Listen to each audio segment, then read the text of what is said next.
Most religions share a belief that the body and spirit coexist, until the body has perished and the spirit moves on into the afterlife. However, there are those that remain. Some stay with a purpose. Some are doomed to relive their own violent deaths. These spirits are one of the oldest aspects associated with Halloween. For generations to come, people will still gather around the campfire to tell the stories of ghosts.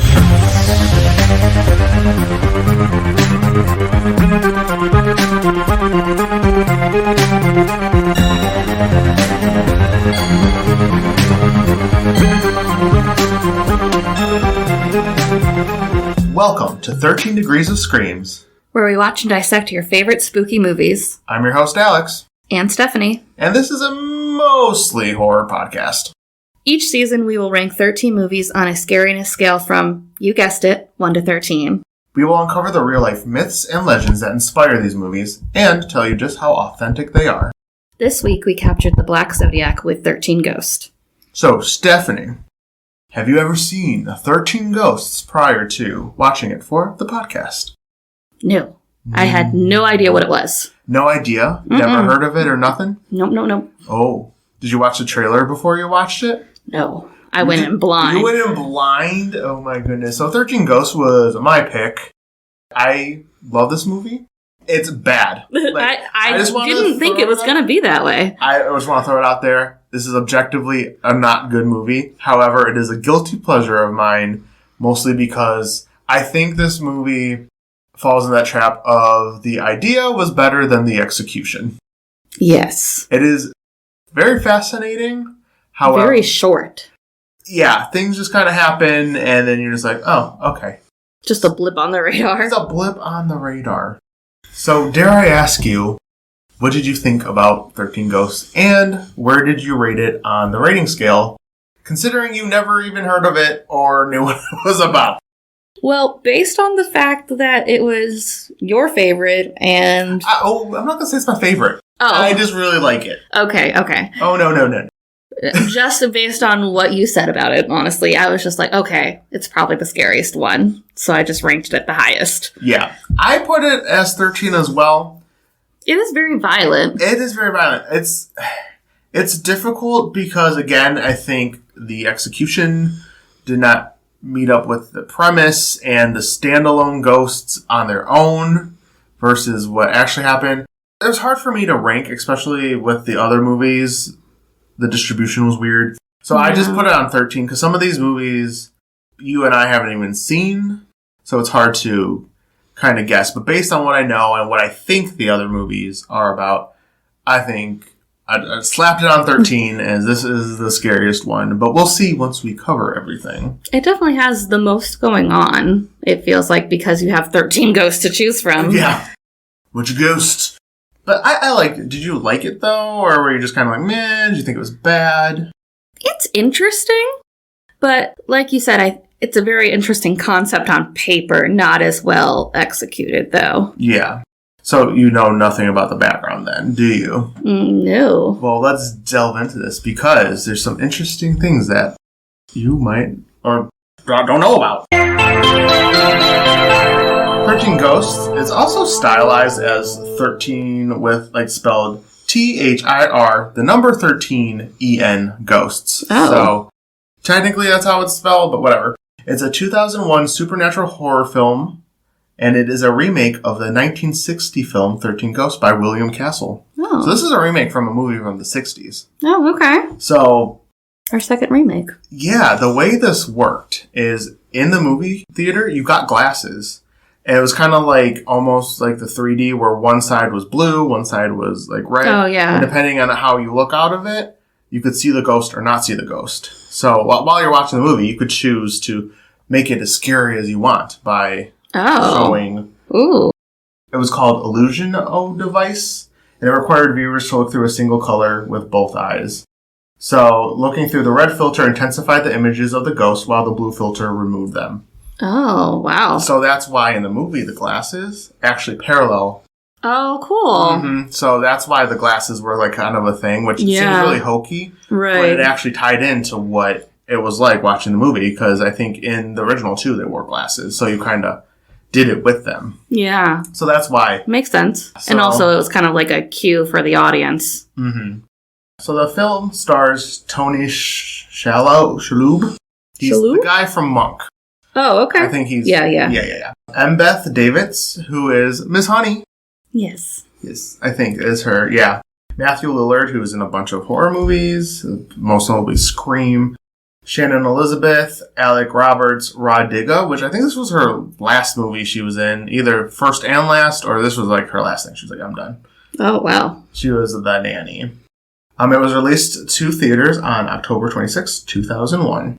And not a shock by any stretch of the imagination that it was critically panned upon release. It was also a financial disappointment, ultimately grossing only $68 million against a $42 million budget. It made money, just not that much. Can you imagine being a financial disappointment at that much money? Yeah, I know. It's like, ugh. I thought the trailer and the marketing of it was pretty cool, but, I think once people saw the movie, like, actually, don't go see that. Yeah. I think it was just, like, doomed.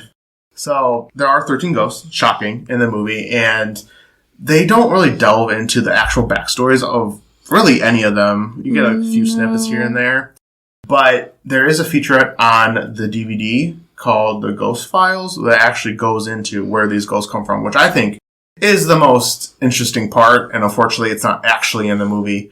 And we'll talk about that in the discussion a little bit. You would think, though, it's so important because it's all of these ghosts that necessary for this plot, that they would have like montaged it or something to just show a little bit of the story of each of them. Yeah, I mean, they show which ghost applies to which zodiac. But like, you don't really know what that means. Yeah. You can kind of see based on what they look like, but beyond that, you're like, eh. And you're only hearing like snippets of like the really dangerous ones. Mm-hmm. Some of them you just see. Yeah. For like a second. But then again, which is interesting, not all of them are even dangerous, Right. Which is kind of cool that there's a wide gambit of ghosts available to you. Yes. So, fun fact, Ebert included this on his list of most hated films in 2005. Okay. So, yeah, people did not like this movie. And again, it's not great at all, but I think it's just really interesting, more so than anything else. And it's just a guilty pleasure. I think it's entertaining, at least. Story, out the window. Wild. Really makes no sense. But the ghosts is what I think. And the art direction. Yeah. And it's so sad because the look of the ghosts took a lot of time, obviously, and you barely see them. Yeah, like, that's true. Flashes, all the work. But that's the most impressive thing about this movie is just the makeup and effects. Well, and the architectural design of the house. The house, yes. Which we will get into this house. Right. In air quotes. This is not a house. Like, if you ever walk up to this, you would not think, oh, that's a house. No. No. We'll go into what this looks like. But are you ready to dive into the plot? I am. All right. So, it starts off with ghost hunter Cyrus Kritikos and his psychic assistant Dennis Rafkin. And they are trying to capture a spirit called the Juggernaut. Mm. So it's like a whole operation. They have like lots of men on this project trying to lure this Juggernaut out. I believe just in talking, they say something about like he killed 12 men when he was alive and like another 40 while he was dead or something like that. It's a large number. The kill count is crazy. Yes.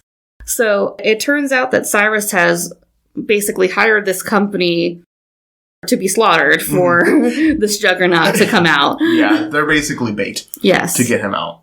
And they spray blood everywhere, which, that makes no sense. And they also mention, too, later in the plot, that that's how they get almost all the ghosts. Mm-hmm. Blood. Blood is what draws them out. Which, if you think about the more innocent ones... Yeah. Why? Maybe because they all have violent ends. Maybe. Even though they're not necessarily bad or want to hurt people, the violence draws them. I don't know. But there's a car. So they're in a junkyard, mind you. Mm-hmm. Like a scrapyard with cars, and they're driving down and spraying blood, like everywhere. Yeah. To lure the Juggernaut. And also, it's clear that Dennis is kind of over the fact that he has to do this. He's really just in it for the money and wants to get out of it as soon as he can. Yeah. And then Cyrus just tacks on just like one more after this. And he's like, this was the last one. Yeah. And Dennis, he's a psychic. Yes. And he could kind of see ghosts and, touch things and get visions. So he's working with Cyrus to capture these ghosts. Yeah, but I'm honestly, like, even though I kind of got the feeling that he was on the bad guy's side, at least at that point, I was very sympathetic to his plight because he seems like just living his normal day-to-day life is stressful. Yeah, he didn't really, I don't think he knew the extent of what was going on. He was just doing his job. Like, you paid for me to help you, so I'm going to do my job and get out kind of a thing. And they don't go into the extent of how psychic he really is, but it seems that he's very sensitive to touch. Like, like no one can touch him. Don't touch this man. He will start convulsing. Right. Like, I guess he sees, like, anybody's trauma, basically. Yeah.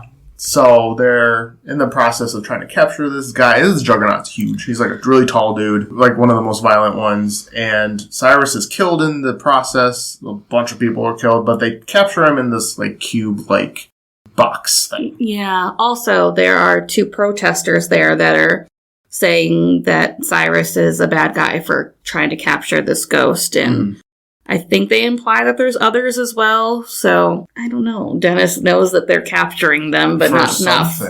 What for? Right. And the guy that's in that team of protesters is killed as well during this destruction. Lots of people die. Like, basically, the female protester and Dennis are like the only 2 that are alive. And Dennis is Matthew Lillard's character. Yes.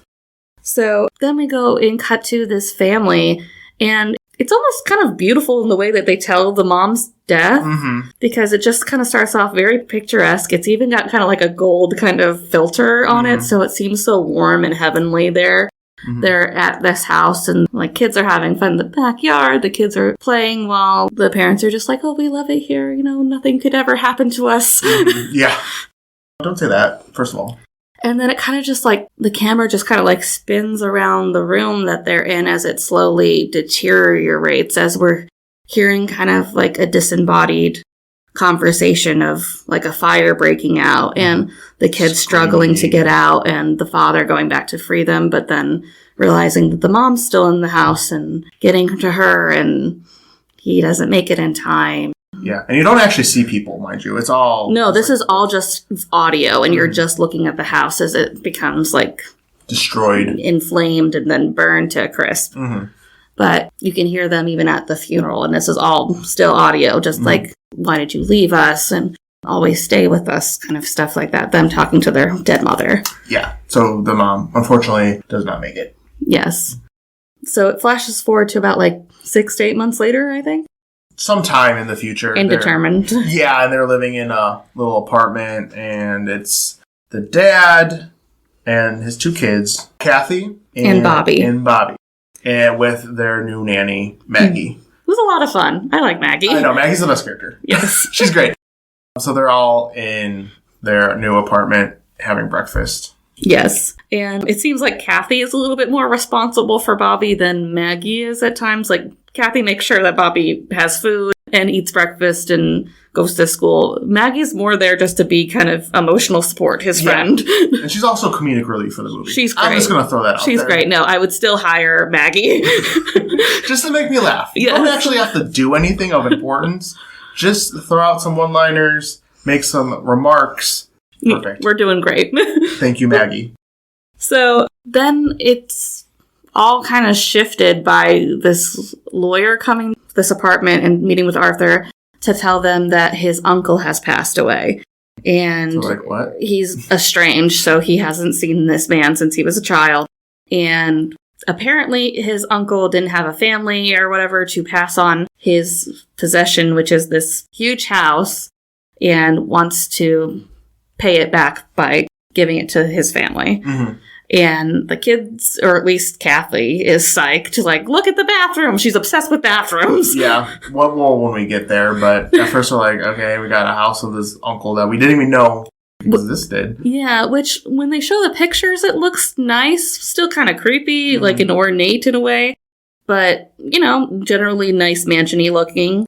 But then they pull up and it's just kind of like a glass building. Yeah, so for those of you who've never seen this movie, it's basically a very angular, cube-like... Not shaped like a house. Not shaped like a house at all, and it's all glass. However, there's metal panels that also shift up and down, so you could cover it all, or it could be completely see-through. The walls move. It's not a house in any way, shape, or form. There are, like, furnishings. Like, there's a bathroom and a bedroom, like you said, but it's all glass, and there's inscriptions on all the glass.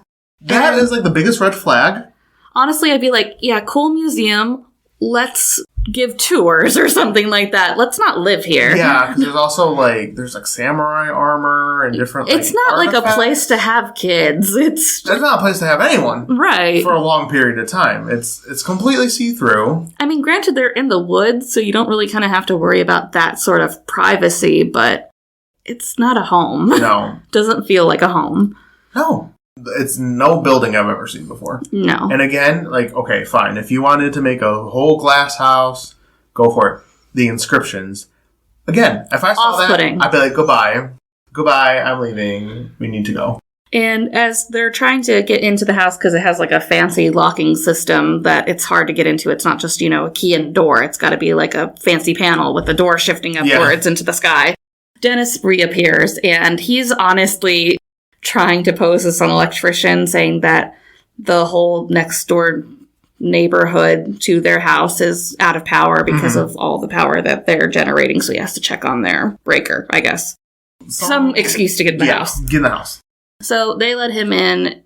He goes down to the basement and he puts on glasses and he instantly starts seeing ghosts left and right.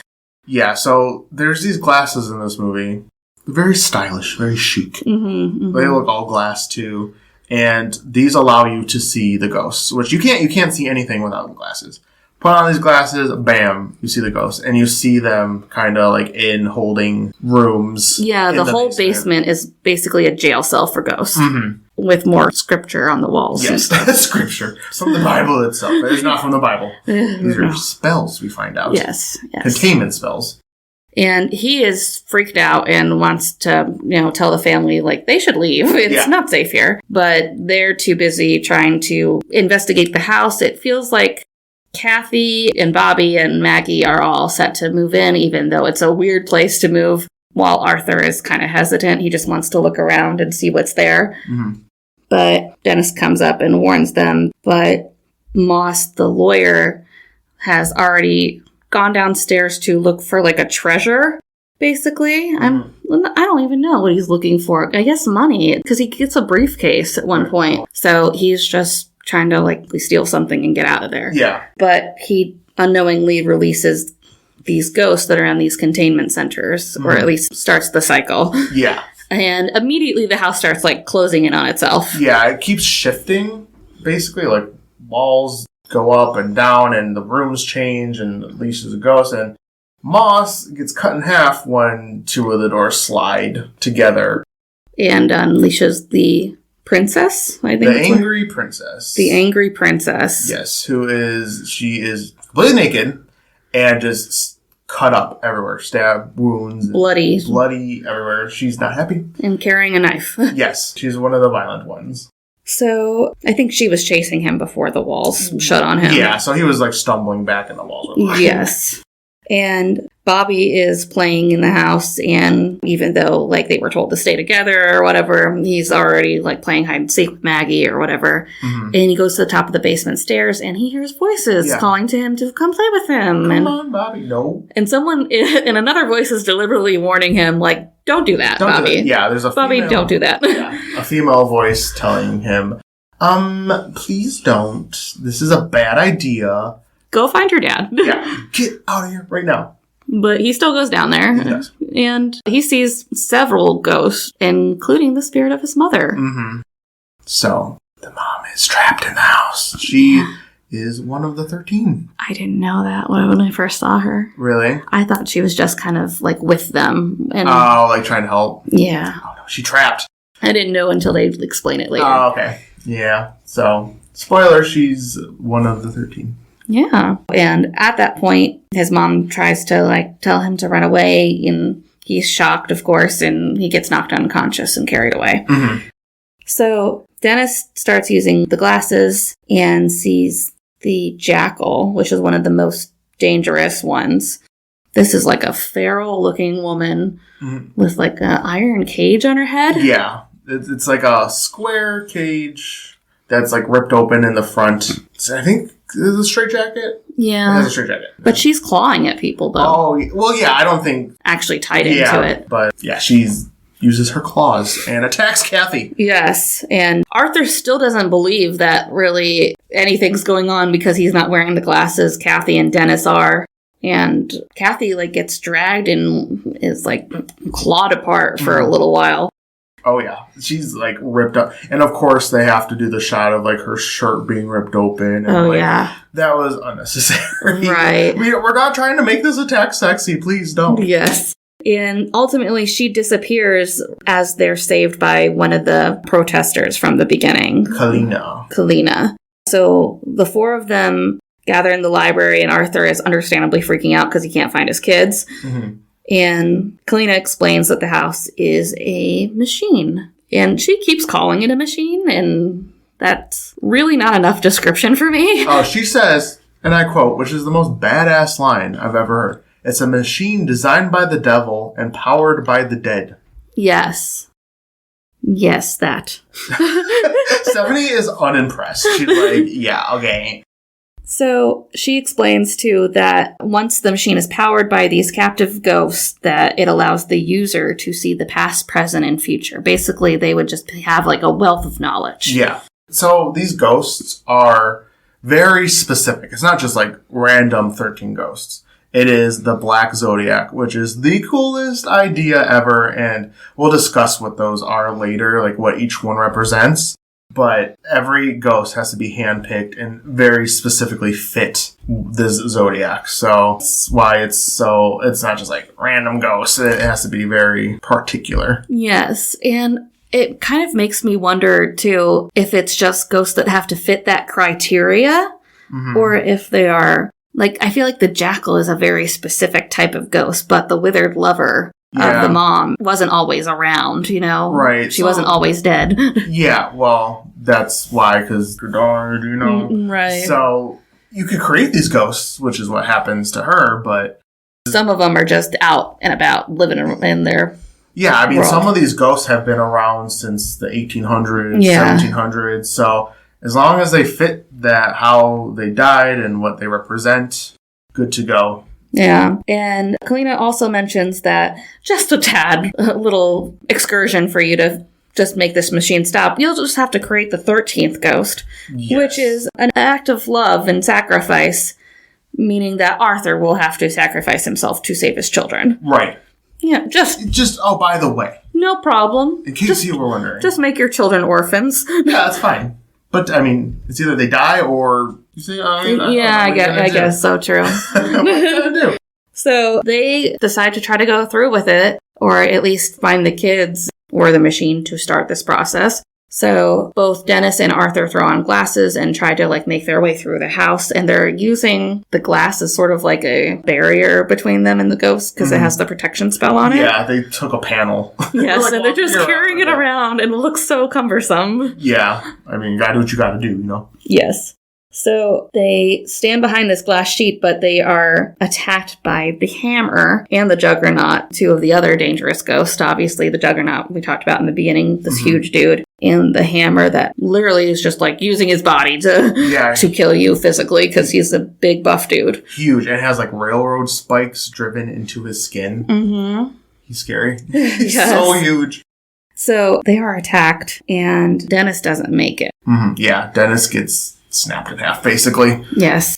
The Juggernaut picks him up and basically bends him over the knee. Breaks his back. Yeah. So Dennis dies. Yes. He did. Then Cyrus comes out of nowhere, and I didn't get that all of a sudden he was just there, like he faked his death. I thought he was one of the ghosts. Right. But... I mean, that's the thing. So you're supposed to believe that his ghost is just there, but they take off their glasses and he's still there. So that's how I know. Yeah. He faked his death. So he's alive, surprise. Right. And it turns out Kalina, the protester, is actually his partner. I was so mad. I was so mad at her too. I was like, how could you? How could you do this? I think that part's really stupid, to be quite honest. Yeah. I liked her so much. Right. And now she's like, oh, Cyrus, look, I got them here for you. I'm like, shut up. Get out of here, Kalina. I hate you now. Yeah, so she was with Maggie trying to shut down the machine without having to have Arthur help. But Cyrus appears and she just knocks Maggie unconscious. Yeah. And they're like, oh, let's kiss. And she's more into it than he is. Yeah, so Cyrus faked his death to get Arthur here to make that 13th ghost. Yes. And what really splits the two apart, though, is Cyrus is, like, willing to kill the kids for this to happen. Yeah. And she does not want to do that. Yeah, Kalina's like, wait a minute, I thought it was just a trick. And he's like, oh no, we'll do what we have to do to get this machine powered. So it comes to fruition that Cyrus has orchestrated this whole abduction just to make Arthur the 13th ghost, which will not stop the machine as Kalina had claimed, but triggered the start of it. Yeah, that is what activates it. So don't do that. Yeah, no. It's the last thing you want to do. And since Kalina objected to him killing the children, she is killed by Cyrus, and he summons the ghost. There's like this giant circle machine thing, and it's rotating, and it calls forth the ghosts. So it looks like, honestly, just like a pile of gears just meshed together. It's just a whole CGI contraption. Yeah. And on the ground, the circles of the Zodiac are spinning, and they all get summoned to the circle. Right. And in the middle is Bobby and Kathy, and they're like tied up, and it's hard to explain. There's like these rings that circle around them. Almost like kind of like a globe. Yeah. Like, and they're just like slicing on the outside of this circle. It's like a solar system. Yes. Like they're the sun, and then all the ghosts are rotating around it. Yeah, and then on their like a clock. Yeah, and the trajectory of the planets are spinning around them. You have to see. It's very ornate. It is very cool looking. Yes. But it's weird. It could have used a better description. Yeah. You just have to look at it, honestly. So they're trapped, and you can't get to them because these circles are going around them, and if you tried, you would get sliced up and die, basically. Mm-hmm. So Arthur sees them all being summoned to the clockwork device thing with his children in the center, and he fights Cyrus while Maggie starts like throwing gears and stuff into the machine trying to stop it. Yeah, she's like pressing buttons, pulling levers, like she doesn't know what's going on. Just raccoon trying to get it out of there. She's trying to screw it up as much as possible. Yeah. So she ends up disrupting the machine's control, so the ghosts are released from the machine, and the ghost attacks Cyrus and throw him into these orbiting spheres things that are around the children, and it just slices him. Yeah, he's obliterated immediately when he touches these. And Dennis comes and tells Arthur, like, he'll have to jump to save his children, but, you know, it's okay because it's a sacrifice of love, and sort of, like, implying that he'll make it. Yeah. I don't know. And he does, you know, no problem at all. Like, it was the easiest thing. Yeah, so he's, like, watching how these things kind of orbit around, and there's a very brief moment where they all lay flat. And then they do the thing again, and they lay flat. So there's an opening for him to jump through them. Yeah. Which is bullshit. You could never time that. No, never. But he does, somehow. Mm-hmm. And he gets to the middle with his kids. Yes. And just as that happens, the walls of the house shatter as the whole machine rips itself apart. And the ghosts are set free. And then... Great. Yeah. I was like, I don't know if that's a good thing. No. At least the Juggernaut and Jackal shouldn't be set free. No, some of these definitely should be contained. Yes. But don't worry, the mom is there, and she basically says, I love you, I guess. But it's weird because ghosts don't, aside from Dennis, don't really communicate like with their voices. It's just kind of like a disembodied voice while they look at you. Mm-hmm. Right. So she disappears. I assume she crossed over because you don't see her leaving with the other ghost. Right. And they just leave the house, and Maggie says that she's never going to work for these crazy white people again, kind of thing. Ow. And that's how it ends. Yes. It's great. Best character. She's awesome. Yeah. So that's basically the plot, quote unquote, of 13 Ghosts. It's just a showcase of ghosties. Yeah, I don't know. No. I don't know what to say about that. Well, how about we try to reel this in? And we talk about some of the characteristics of these ghosts. So, like you said, they don't really talk. They do this really cool effect where they'll, like, moan or make a... They have, like, a signature sound. Yeah. Everything's very jittery. Mm-hmm. And even the sound. Like, the jackal has, like, a chittering kind of sound. Mm-hmm. Like a...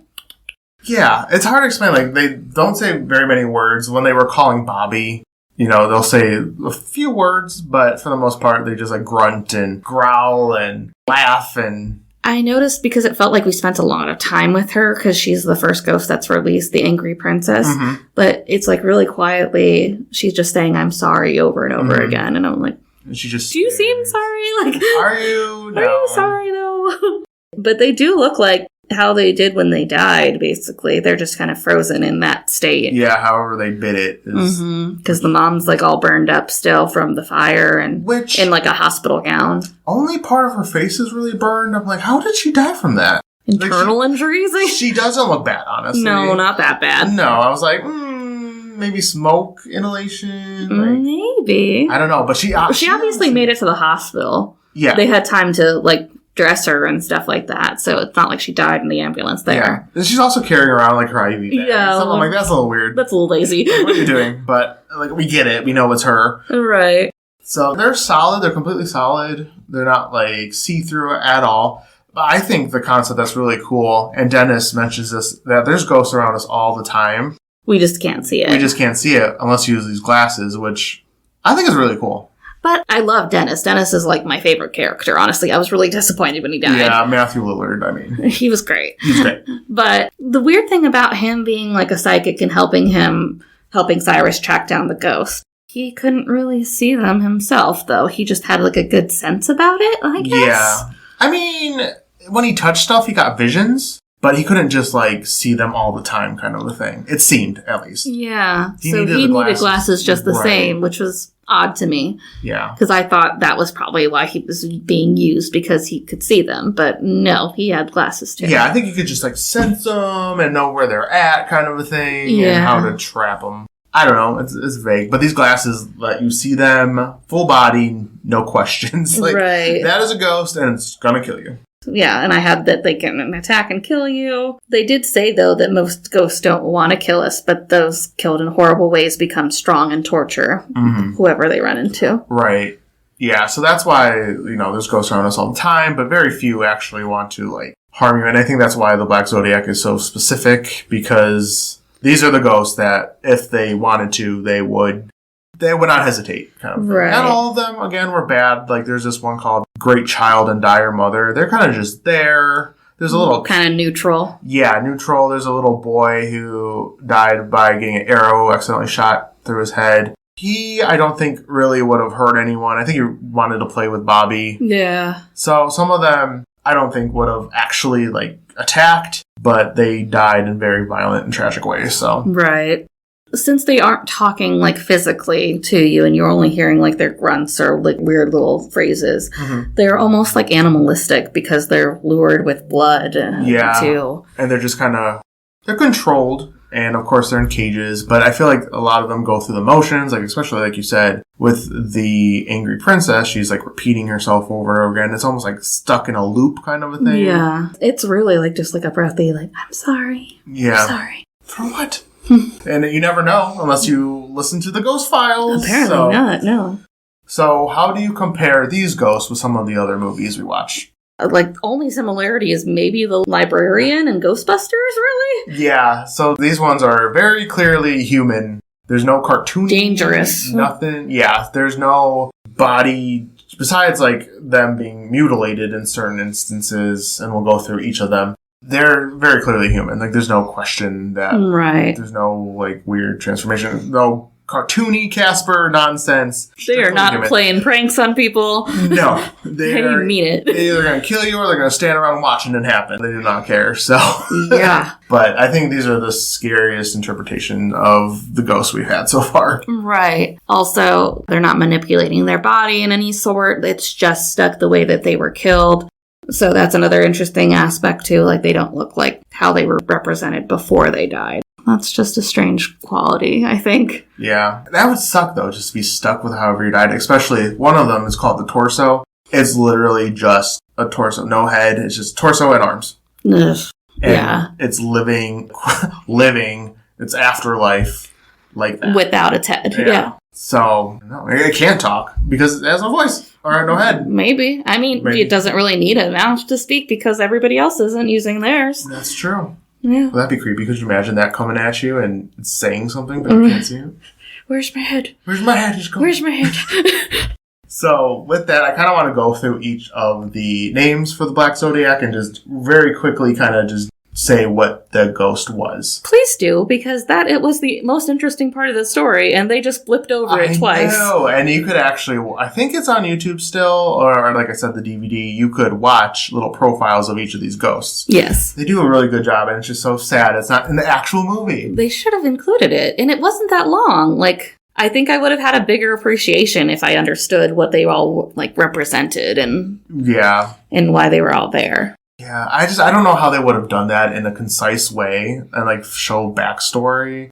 I don't think they would have needed to do it with all of them, but at least a good number of them. Yeah. I would love to know. I mean, you only get familiar with the Juggernaut just because they're there when they capture it. But I feel like they could have easily gone through, while they were talking about all the Zodiacs, they could have just been, like, Dennis recalling all the captures or something like that. Something like that. I don't know a good way to do it, but I just wish there was more info. But the first member of the Black Zodiac is the firstborn son. He is the ghost of a little bratty boy named Billy Michaels, who loved to pretend he was a cowboy. And one day, another little kid challenged Billy to a duel, but Billy's cap gun was no match for the boy's real steel-tipped arrow that shot him through the head. Oh my. So, unlike most ghosts, this one is a mild threat, never attacking anyone, and just saying, I want to play. Oh, okay. So, he's not. He just looks creepy. Right, yeah. So, the torso, which is what we talked about, again, is literally just a torso with arms, head cut off, no legs, and he's wrapped in, like, saran wrap. Kind of like mummified. Yeah. So, his name was Jimmy the Gambler Gambino. He was a gambler in the early 1900s who caught the attention of the mafia. He lost a boxing bet and didn't have the money to pay up. The mafia cut him into pieces and wrapped him in cellophane, dumping the remains in the ocean. Ew. So, again, he doesn't really attack anyone. He's just kind of walking around on his arms. I guess he does have a severed head, though. In the notes you have severed head nearby. Oh, yeah, but it's not part of the ghost. Like, you don't see it. Okay. Yeah, like his head was cut off. So I guess, like, the main bulk of your body is what... Your arms and your chest? Yeah. The head, forget it. You don't need that. No, not important where you're going to go. So the next one is the bound woman. Her name was Susan LeGros. She was the richest girl in town and very popular. Her one flaw was the way she toyed with boys and men. During her senior prom, she was killed by a jilted ex named Chet Walters, the star quarterback, after catching her cheating with another guy.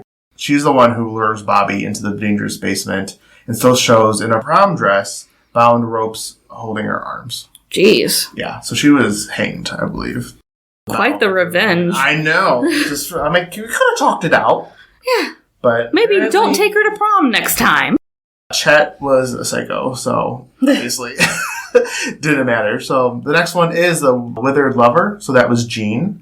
So we kind of know what happened to her. She was killed in the fire. And unlike most ghosts, she's not dangerous, but she's the most benevolent one. Right.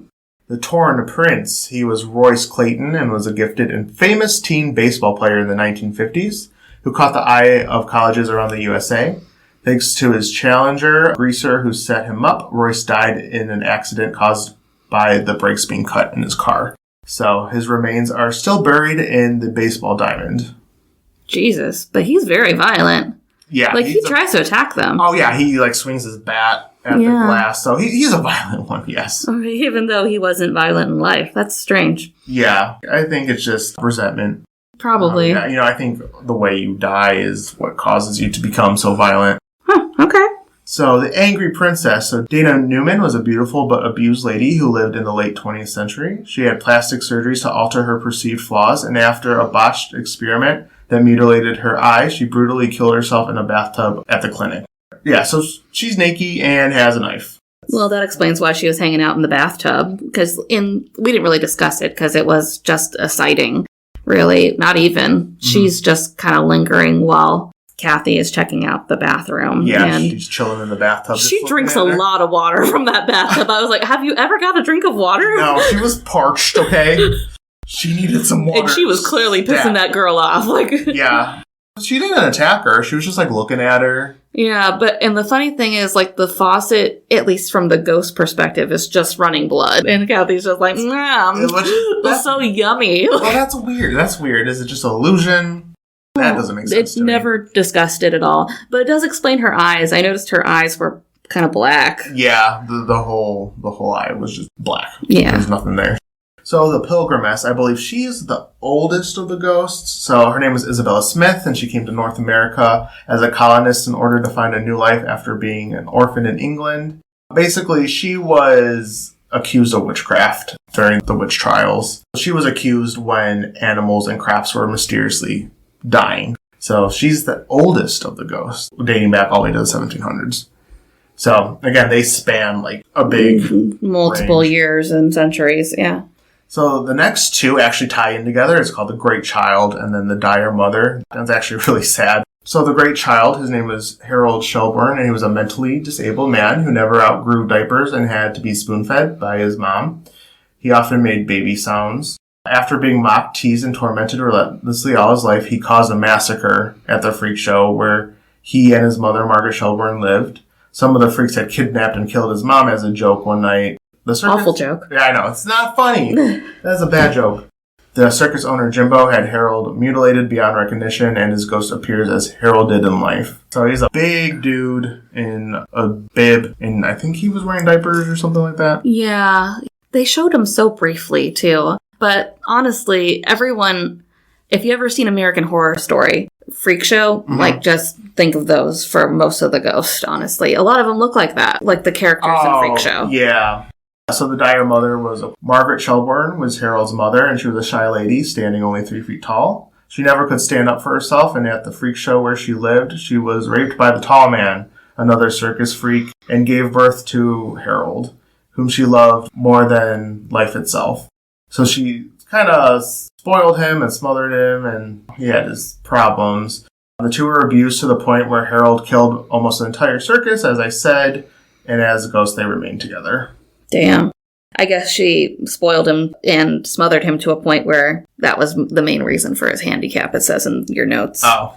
She might have literally smothered him at one point. Yeah, maybe, I don't know. So the next we have the Hammer. He was a happy and honest family man and blacksmith, George Markley. He was falsely accused of stealing by a higher-up named Nathan and threatened with exile from their old western town. He refused to leave, and his family was lynched by Nathan and his band of thugs while walking home from the town market one day. Seeking justice in the corrupt town, George took his blacksmith hammer and killed those responsible, but the townfolk chained him to a tree and drove railroad spikes into his body. So, that's how he died. Ugh, that doesn't sound good. No, none of these. Again, terrible. And then we have the Jackal. Okay, so this one's messed up. They're all messed up, but she was born to a prostitute in 1887. Oh no, the Jackal's a dude. Really? Yeah, I think it looks female, but it's a dude. I mean, like I said, they never focus on one of them very long. I don't know, I just assume from the stature and the longer hair. Yeah. A woman. It was a dude. Our bad. Oopsie. So Ryan Kuhn developed a sick appetite for women, attacking and raping strays and prostitutes in the night. He violently went to Borehamwood Institute for treatment to cure his problem, but the medical practices made him much worse, causing him to go completely insane over years of solitary confinement, having his head locked in a cage after breaking out of his straitjacket, and developed a hatred of humanity. When the asylum burst into flames, he chose to stay behind and perish in the fire. His ghost carries a torn straitjacket with the torn cubic head cage thing. It's a sign of hell's winter. I don't know. I don't know why. Yeah. But it does explain why he ripped the shirt then. That makes a little bit more sense than just wanting to show those boobs. Yeah. Yeah, I didn't think about that. Yeah, because it's more his MO. Yeah. He's one of the more aggressive and violent ghosts, obviously. Okay. Jeez. And last but not least, we have the Juggernaut. Horace Breaker Mahoney was born very disfigured and was an outcast his entire life. His mother abandoned him at a tender age, and his dad put him to work in the junkyard, using his unusual strength to crush cars. So after his dad died, Horace went insane, and he would take motorists and hitchhikers, tear them apart with his bare hands, and feed the remains to the dogs. Oh, okay. Yeah, that's fine. So after several Bonding. After several of these murders, he was arrested, and a SWAT team shot and killed him when he broke free of his handcuffs. And as a ghost, he remains in the junkyard, which is where we saw the beginning of the movie. Jesus. So that's the Black Zodiac for you. Okay. Which, again, very cool concept, lacking in execution. Yeah. I remember they mentioned, too, that the jackal specifically was Hell's Winter, and I was like, could we talk about the seasons? Because I didn't know they had seasons. Yeah. I thought it was just always hot. No. Well, in Hell, technically, depending on your version of Hell, it gets cold as you get to the middle, so. Apparently. Yeah. So, what do you think about the Black Zodiac? Honestly, let's detour from the podcast for a while and remake this movie. It'd make it a lot better. I know. You know what they could do? They could do an anthology TV show where they just go into the stories of each of the Black Zodiac. They could. That'd be really cool. And it could be called The Black Zodiac. Mm-hmm. That's what they should. But interestingly enough, there are some real life parallels to some of these things. Oh, yeah? The first one being the torso. The torso is actually loosely based off the victims of the real life Cleveland torso murders. Oh, okay. The torso is captured spirit of Jimmy Gambino. Like I said, that's not his name in real life. But the Cleveland torso murderer was also known as the Mad Butcher of Kingsbury Run. And he was an unidentified serial killer who was active in Cleveland, Ohio. So they never knew who it was. They had their ideas, and I think there were several arrests made, but they never actually identified who it was. Oh, like our very own Jack the Ripper. Yeah, we're from Cleveland, by the way. So from 1935 to 1938, 12 bodies, some say 13, ironically enough, were dumped in the area known as Kingsbury Run. A lot of the victims were not identified. They were just kind of like strays, Okay. hobos, prostitutes, kind of a thing. The unloved members of society, so people had less motivation to look for them. Exactly. And there were only 3 identified people, I believe. Edward Andersey, Florence Polillo, and possibly Rose Wallace were the only 3 that were actually identified. So, yikes. Yeah, it was inspired by those murders. And the only other thing that parallels real life events was the Pilgrimess, of course. Oh, yeah, there could have been 100 Pilgrimisses. Right, so pick your poison. That one was probably fairly easy to get. Yeah. And I wonder, it's called the Pilgrimess. I wonder if you needed someone from that era. Specifically? Yeah. I don't know. See, that's why I was wondering, too. Is there a million jackal types out where they could just find one? Or they had to, specifically search for the jackal? I don't know. Some of them seem super specific. Right. But others, it seems like just a person that goes through the right scenario would fit. Mm-hmm. Like the mom. Yeah. I think it's mostly scenario. Yeah. Okay. So, with all that, I'm assuming you're still going to keep this in the scariest spot. I think Casper is scarier. I know, I was thinking, maybe Casper? Maybe Casper should rise to the top. Yeah, so as it stands, I think we're going to keep 13 ghosts. At 13. Where it's at on our scale, but we will see what next week brings. Right. Thank you for listening. If you enjoy the show and listen on Apple Podcasts or Spotify, giving us a 5-star rating is super helpful, and we would definitely appreciate it. Yes. You can find us on social media using 13 Degrees of Screams. This has been 13 Degrees of Screams, and we will see you next creep. Did you say week?